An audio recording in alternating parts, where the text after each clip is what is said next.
Bonsoir à tous et bienvenue dans la bande. Je suis ravie de vous retrouver pour une nouvelle émission consacrée au feuilleton. Ce jeune garçon dessiné est le personnage principal d'un jeu vidéo 100% calédonien, Waeka l'enfant Dieu, un jeu vidéo en plein développement. Qui aurait cru que c'était possible avec un design à couper le souffle et beaucoup de travail? L'occasion pour le créateur du jeu, Julien Delval et ses collaborateurs, de mettre en avant la culture kanak à travers les contes et légendes, mais pas seulement. C'est aussi l'occasion de développer un jeu au contenu pédagogique. Je suis sûre que vous êtes curieux et curieuses d'en savoir plus, alors voici ce qui vous attend ce soir. Qui est le créateur du jeu Waeka? Quelle est son histoire et pourquoi il a décidé de se lancer dans ce projet fou? Vous pourrez le découvrir dans la séquence rétro, mais Julien, qui est notre invité ce soir, n'échappera pas aussi au quiz du tac au tac. Bien entendu, on partagera avec vous à nouveau les différentes étapes de création du jeu vidéo à travers les extraits du feuilleton. Comment ça fonctionne? Julien nous dira tout. Un jeu aidé par l'ADCK du Centre culturel Chibaou et l'ALK, l'Académie des langues kanak. Vous en saurez plus dans votre rubrique Bon à savoir. Steph vous présentera sa rubrique, vous verrez que le jeu vidéo a très vite évolué ces dernières années. Et pour finir en beauté, peut-être que nous pourrons tester la démo du jeu sur le plateau. Mais pour ça, il faut rester avec nous. Bonsoir Julien. Bonsoir, merci de m'inviter. Merci à toi d'être venu et de faire partie de la bande ce soir. On va rentrer dans le vif du sujet, Waeka l'enfant Dieu. Alors qui est ce personnage et quelle est son histoire ? Ce personnage, c'est le personnage de notre jeu, qui est un jeune garçon qui va avoir toute une aventure en 4 épisodes. Et comment l'idée du jeu est venue, c'est tout simplement une envie que j'ai toujours eue depuis que je suis parti étudier au Canada. Et dès ma première année au Canada, je me suis dit, en revenant, il y a quelque chose à faire avec les contes et les légendes pour le mettre dans le média vidéoludique et attirer le plus de jeunes possible, justement.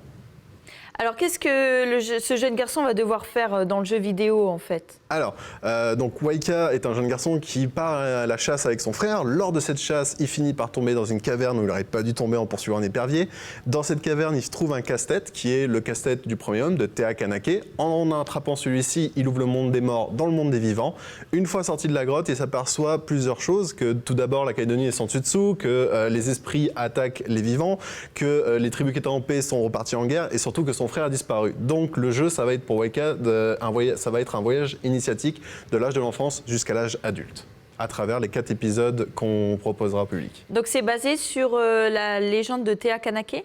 Oui, le fil rouge du jeu, c'est vraiment la légende de Tea Kanake, et autour de ça, on fait graviter tous les autres contes et légendes dans chaque région où Waeka va aller au cours des épisodes. Alors pour comprendre dans quel contexte est né ce jeu vidéo, je vous propose avant de continuer que l'on regarde l'extrait du feuilleton qui a été diffusé lundi soir dans votre journal et réalisé par Alexandre Sigura. Comment tout a commencé? On regarde. Zelda, c'est un des jeux qui a inspiré Waeka. Par l'ouverture du monde, par les paysages, par le gameplay, le level design.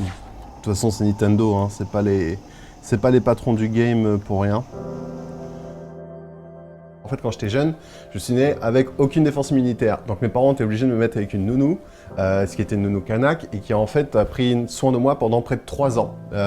Et en fait, elle me racontait des contes de sa région, elle s'occupait de moi. Et en fait, j'ai développé quelque part, je pense, cet amour pour les contes et les légendes avec elle. Après avoir fait mes études, je me suis rendu compte que c'était du jeu vidéo que je voulais faire. Je suis parti étudier au Canada là-bas. Et en voyant ce qui se faisait au Canada et en repensant aux histoires d'ici, je me disais, ça se marie. On peut vraiment faire quelque chose, on peut vraiment faire sortir la Calédonie de juste son statut de petite île. Là, on peut faire connaître ses contes internationalement.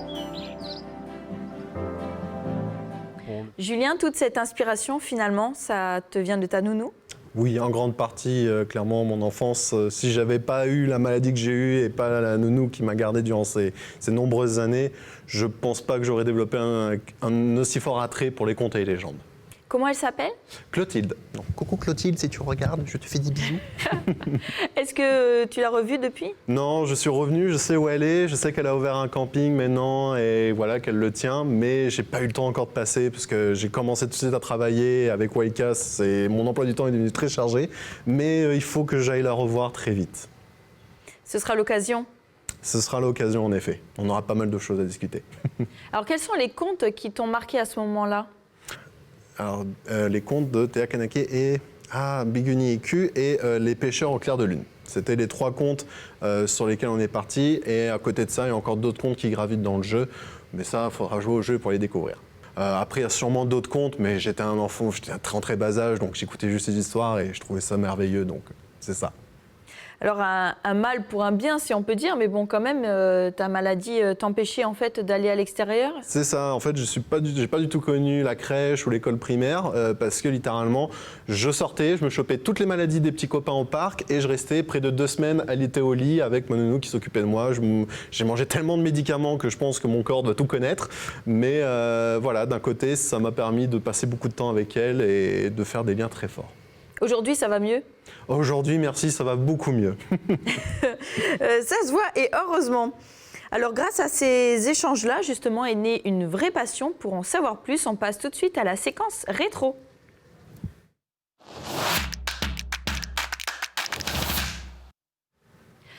Et pour ça, voici la première photo. C'est parti.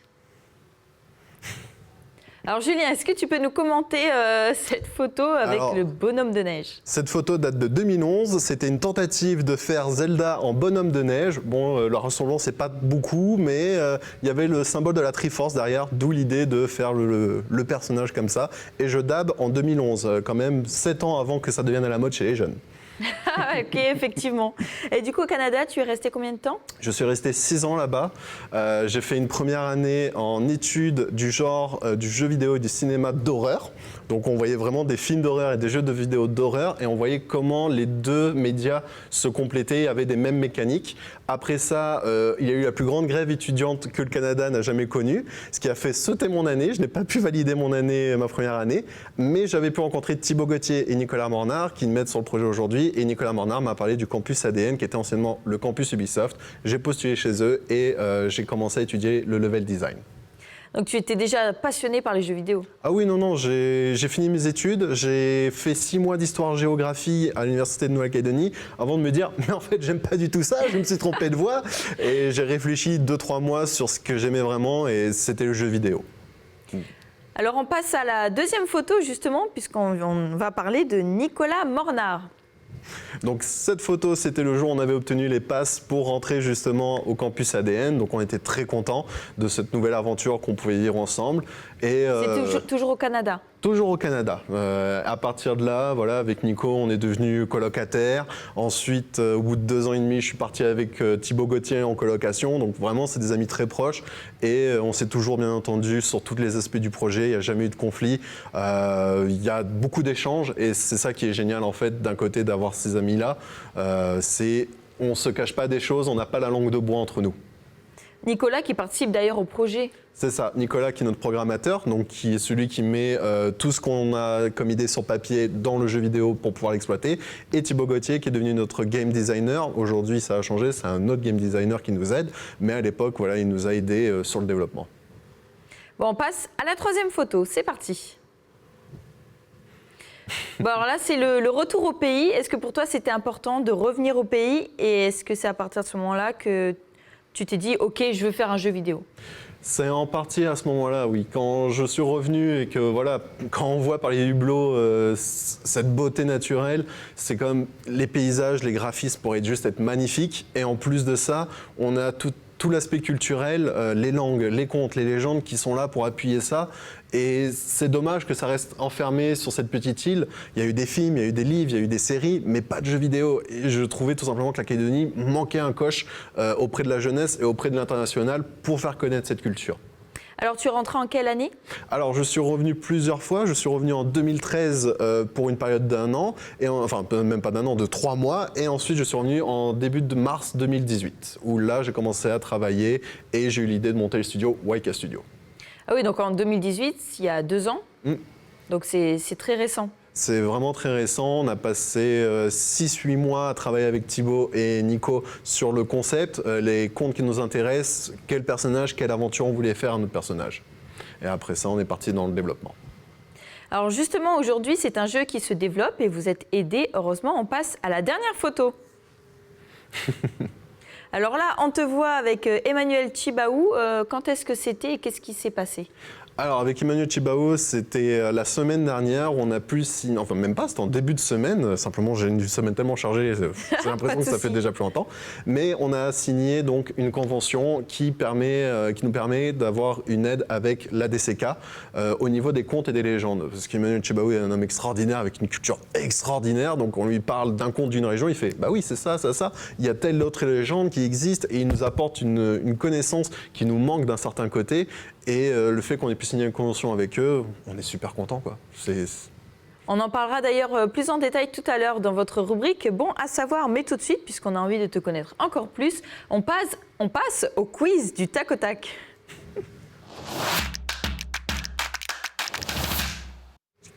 Alors Julien, ne t'en fais pas, il n'y aura pas une bonne réponse, mais je vais te donner deux choix et tu vas devoir me dire si tu préfères, lequel des deux mots tu préfères. D'accord. Tu es plus manga ou dessin classique ? Manga.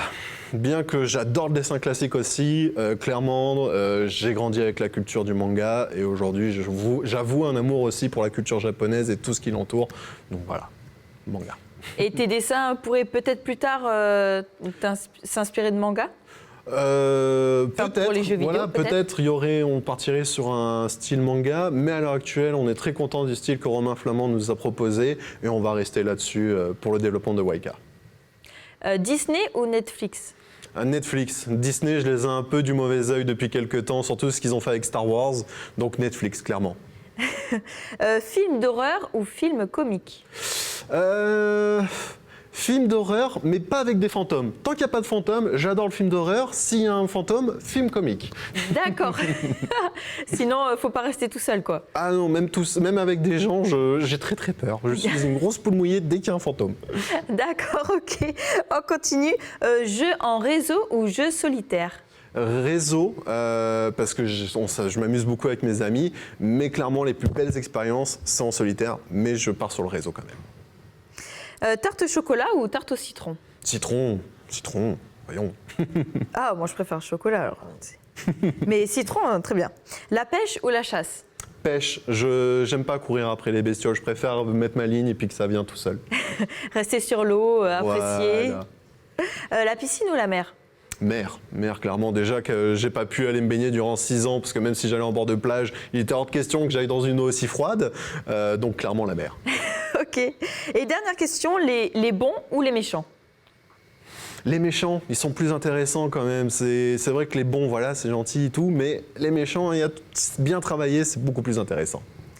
D'ailleurs, merci Julien d'avoir répondu à ces questions. Pas de souci. Les méchants, pour toi, c'était important aussi de les intégrer dans le jeu ? Oui, c'était important parce que justement avec les contes Kanak, on voit qu'il y a des personnages méchants, mais ils sont pas que méchants, ils sont gris.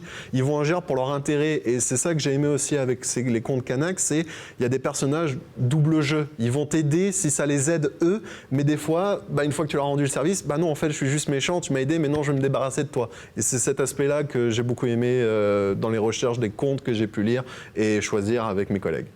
Alors vous avez d'abord commencé par dessiner les bons, on va dire les personnages, les principaux, mais les bons, ceux qui sont gentils, quoi.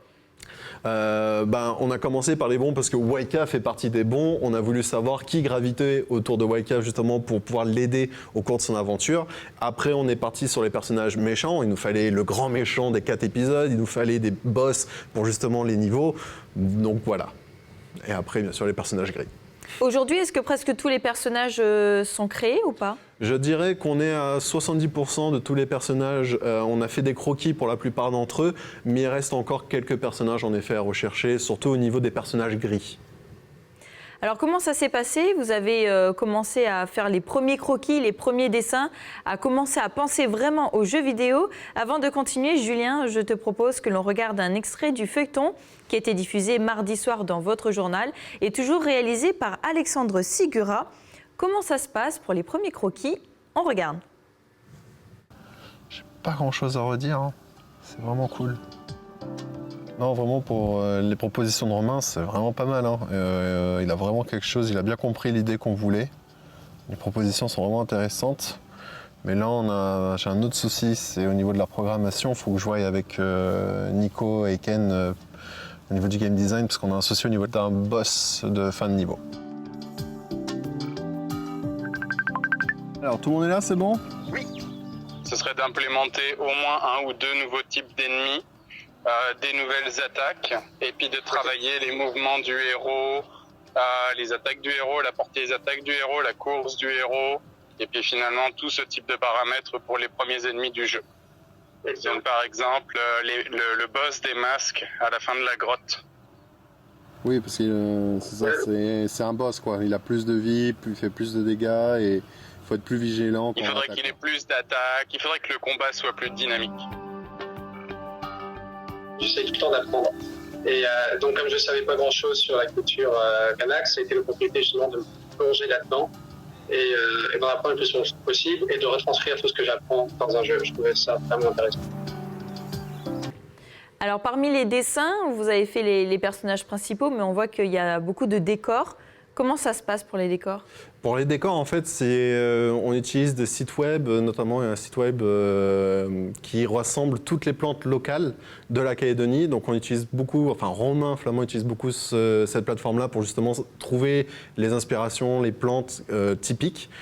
Faut qu'aussi on fasse un travail de chaque région à différentes plantes. Donc c'est ce travail-là. Et de plus, pour les décors, après on prend des décors très connus, enfin des beaux paysages, ce qui recèle beaucoup, ce qui se trouve très facilement en Nouvelle-Calédonie. Alors les couleurs dans le jeu, on le voit, vraiment, elles pètent, c'est magnifique.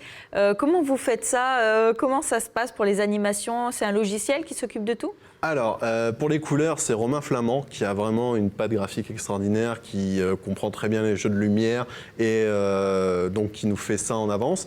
Après, il y a aussi le logiciel qui justement gère la lumière, donc qui permet à faire des reflets sur certains objets. C'est une technologie qui est en pleine expansion parce qu'ils ont beaucoup misé ces dernières années sur la 3D et pas sur la 2D. Et c'est pour ça qu'on est parti sur Unity, parce que Unity a commencé à développer beaucoup d'outils pour aider justement ceux qui font des jeux en 2D à intégrer des lumières, des effets de particules et ainsi de suite. Et pourquoi vous êtes parti sur le 2D ? Le 2D parce que c'est un style qui disparaît au fur et à mesure du temps, parce que forcément la 3D est beaucoup plus accessible pour beaucoup de gens, beaucoup de facilité à animer les personnages, et nous on voulait se différencier par justement un trait unique qui était la 2D. Oui, et puis finalement tout le monde se reconnaît dans la 2D, je crois. Je pense avec les BD, les mangas, c'est dans notre culture, enfin c'est présent dans la vie de tous les jours. Alors dans le jeu Waika, vous êtes inspiré de légendes, vous l'avez dit, et vous êtes aidé par l'ADCK du Centre culturel Chibaou, donc par Emmanuel Chibaou, mais aussi l'ALK. Vous allez nous dire comment ça se passe avec votre rubrique Bon à savoir.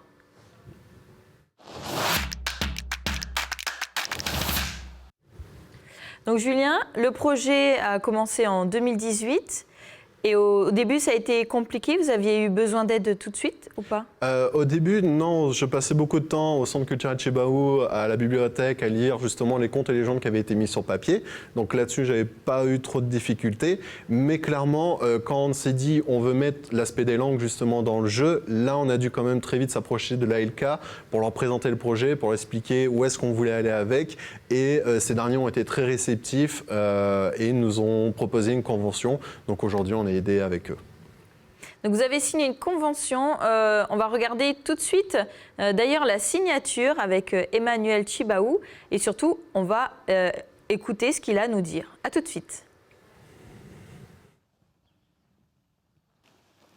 Il explique un petit peu en préambule le principe du jeu au Waika Studio et du voyage initiatique, et puis que la contribution de l'ADCK c'est pour la partie contenu, langue, et puis après de veiller à intégrer les références bibliographiques pour permettre une meilleure compréhension du jeu. On procède à la signature. Je signe pour ma partie. faire évoluer le mythe de Te Akanake, qui était quand même celui qui a été la trame de départ dans le jeu scénique de Melanesia 2000, de le voir transposé sous un dessin animé, sous un manga, sous un jeu en réseau, c'est totalement logique pour moi. C'est le cheminement logique de la manière dont on interroge la culture aujourd'hui. Il faut que ça transpire complètement les formes. Et ce qui est plus... C'est là où on voit qu'une culture elle est vivante, c'est qu'elle est en capacité de se reformuler, puis de se repenser au regard de ses contraintes actuelles. Donc c'est pas forcément l'enfermer sous une cloche de verre avec des objets et puis respecter des mesures d'hygronométrie ou d'humidité, c'est aussi donner la capacité, la chance à une culture de se reformuler. Donc c'est ça qui fait qu'on a totalement adhéré à la proposition. On a espéré à un moment donné pouvoir avoir les moyens d'en formuler une, mais on n'a pas les reins assez solides. Bon, Waika, ils ont la jeunesse, ils ont le talent, ils ont l'expertise, ils ont l'envie. Donc nous, on espère concrétiser et puis le mener jusqu'au bout avec eux. Alors on voit Emmanuel est ravi de participer à ce projet. Qu'est-ce que la DCK va apporter concrètement au jeu? Donc concrètement, vraiment, en fait, dans le jeu, on va rencontrer des personnages tirés de contes et de légendes. Donc nous, on a créé une encyclopédie dans le jeu où à chaque fois qu'on rencontrera un personnage, il y aura une petite alerte qui dira vous pouvez trouver des infos sur ce personnage. Donc il y aura une petite descriptif du personnage avec d'où est-ce qu'il vient, de quelle bibliographie, ce qui permettra que si jamais quelqu'un est curieux de savoir plus sur la légende, en allant au centre Chibaou ou même en s'adressant à des bibliothécaires, à des librairies spécialisées, il pourra trouver ce conte et faire une recherche approfondie dessus. Alors c'était important justement du coup que le jeu ait une dimension vraiment pédagogique? Au début, quand on a commencé à développer le jeu, c'était une dimension ludique qu'on voulait mettre. On voulait que les gens qui jouent à notre jeu s'amusent, mais c'est bête de juste rester sur la dimension ludique quand on a une si belle culture derrière. Donc on a très vite opté pour en effet rajouter la bibliographie de où est-ce qu'on a trouvé les contes, de quel personnage c'est, d'où est-ce que ça vient.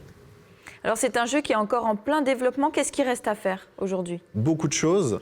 Il reste beaucoup de choses à faire parce qu'on a eu des difficultés avec la province sud, la CASE, à obtenir des subventions parce que c'est tellement nouveau le jeu vidéo ici que les institutions étaient comme mais on ne peut pas vous mettre dans une catégorie, on n'a pas de numéro pour votre catégorie.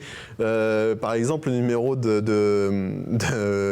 la société à 001 pour dire qu'on est la première société de jeux vidéo en Calédonie. Il faut un début à tout. Voilà, il faut un début à tout, mais pour le coup, il fallait paver le chemin et ça, c'était long et compliqué.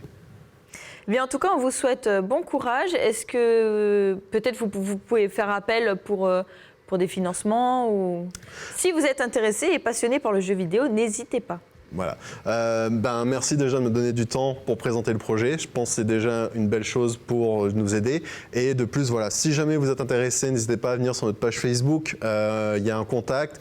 On est tout le temps là pour répondre et on met à jour souvent avec des nouvelles infos. Donc voilà. Avant de tester en direct le jeu vidéo et bien sûr de recevoir Steph pour sa chronique, je voulais savoir quand est-ce qu'on pourra vraiment jouer au jeu. Est-ce qu'il y a une date?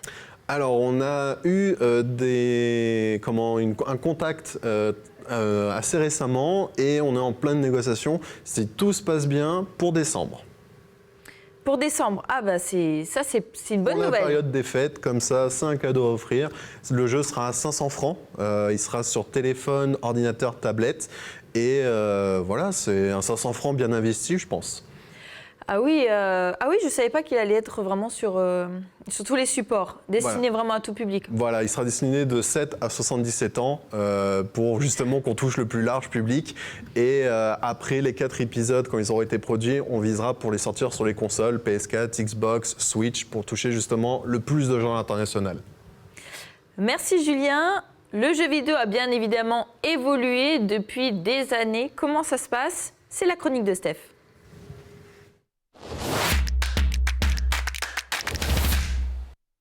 Alors effectivement, bonsoir Steph. Bonsoir. Donc effectivement, le jeu vidéo a beaucoup évolué. Alors pour vous en parler, moi j'ai choisi de vous parler d'un jeu que j'aime beaucoup. Hein. C'est l'un de mes jeux de combat préférés, donc Tekken. Donc c'est une série de 7 jeux vidéo. Donc c'est un jeu qui a été développé et édité par l'entreprise japonaise Namco en 1994 sur les bornes arcade tout d'abord, puis en novembre 95 sur PlayStation.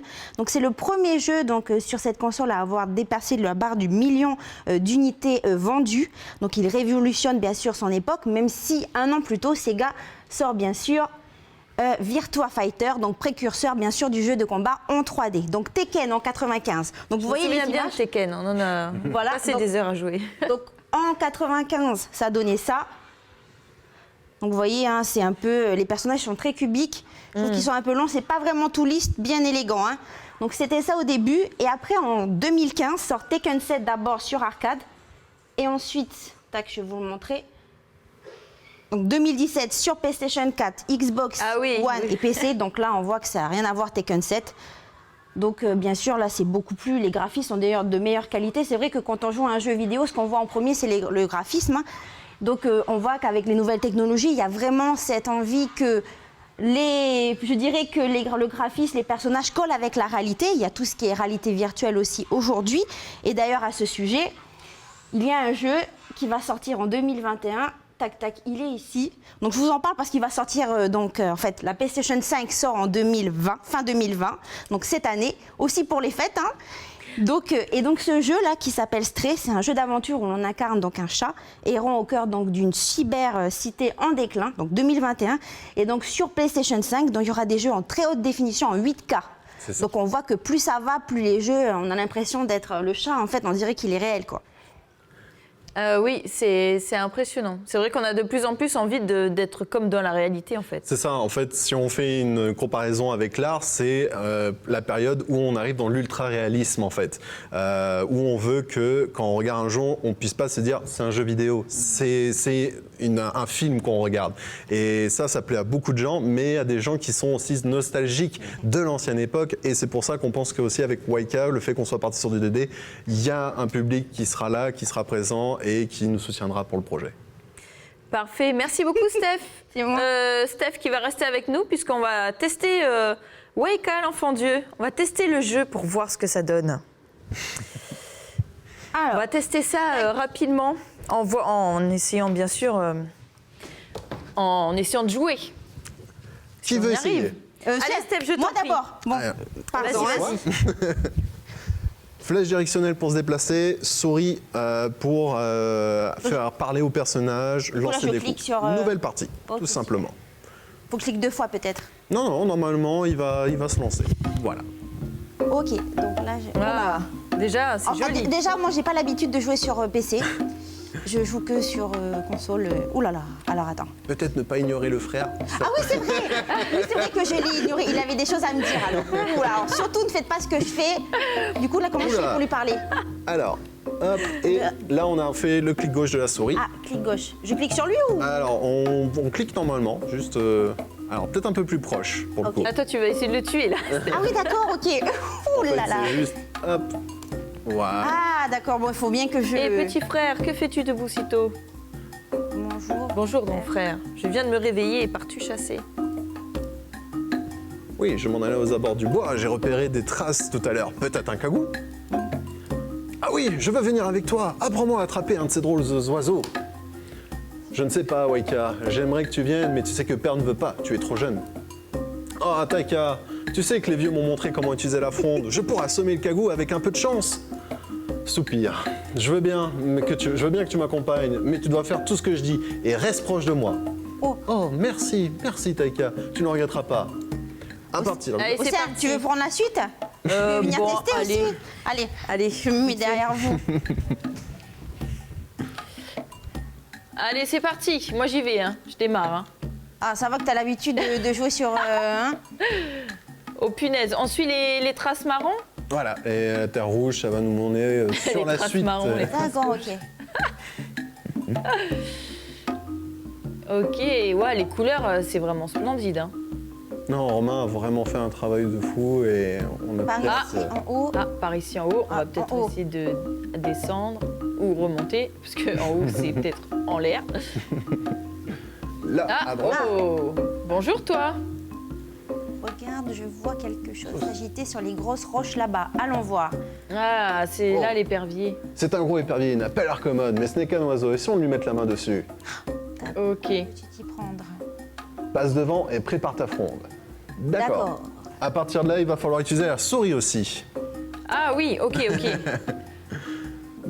Bon, et il va falloir que tu nous apprennes, qu'on prenne du temps Alors. quand même, hein, parce que là, oulala. On aura un oulala. didacticiel, hein, bien sûr, pour aider. Là, aujourd'hui, c'est qu'un prototype qu'on a Oui, voilà. montré.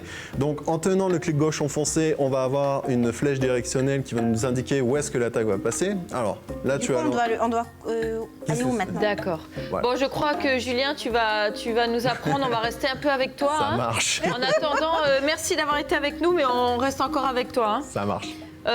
Tout le monde, je vous souhaite de passer une très bonne soirée sur Calédonia et on se retrouve la semaine prochaine pour un nouveau feuilleton. Et restez aux aguets parce que le jeu sortira bientôt quand même. Bonne soirée à tous et merci. Bonsoir.